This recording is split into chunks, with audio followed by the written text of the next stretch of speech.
From South Latvia to the world, and Michael Krill here. Well, I've been able to hear from some of my friends who are Ukrainians. Some of them had to leave and are in different countries. Some are being hosted by our fellow missionaries with Spiritual Orphans Network. And my heart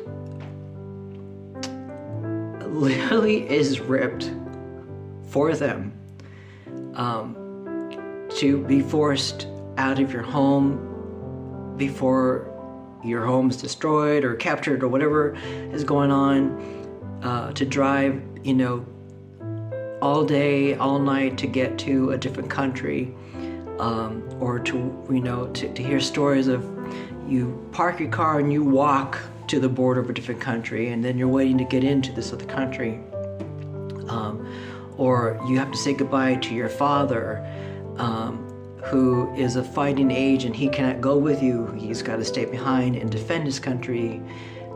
I cannot even grasp what my friends are going through.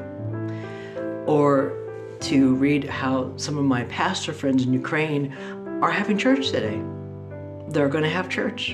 In spite of all that's going on, they're still having church. And then after church, most likely they might have to take up arms and defend their country. It is, my brain cannot can't even grasp any of this. And of course, watching the different videos through TikTok or Instagram or YouTube and just seeing the horrific devastation, and at the same time seeing the heroic moments. The Ukrainians are strong people.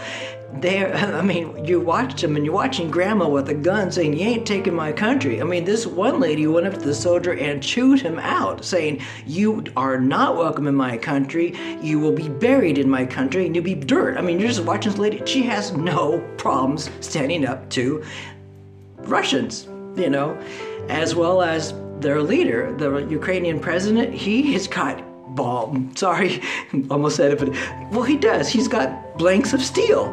He is a leader that says, you're not going to take over my country. I will defend it. I'm not going to run. I'm going to stay here.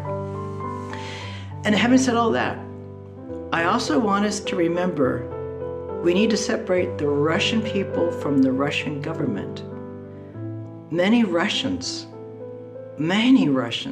are horrified that their leader is doing this. Many Russians are against what's going on. Many Russians are against the leader. And Putin is turning against his own people who are protesting. Over 2,000 were arrested against as they protest. So you're not allowed to protest in Russia. Well, thousands and thousands and thousands of Russians did, knowing that they'd be arrested, knowing that they'd lose their jobs, but they're just voicing their rights, saying, look, no, this is wrong. You're attacking our neighbor.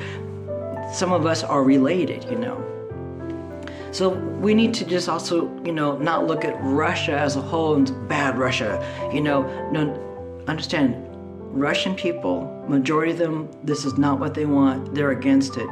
It's the leadership. And we need to separate the two, because it's easy to, just when COVID began to break out, all of a sudden people with Asian background or Asians were being attacked. You brought this to our country, blah, blah, blah. No, they didn't. And I don't want us to treat Russians like that. You people are power hungry. No, again, there are innocent Russians, majority of them, who don't want this. And I want us to remember, let's not look at them like the enemy. It's not them. It's the leader that we got to deal with. So just encourage us to, not stereotype Russians and make them all bad because they're not. I have friends who are Russians, okay? So with that, I hope you have a good day. And again, God bless Ukraine and God bless Latvia.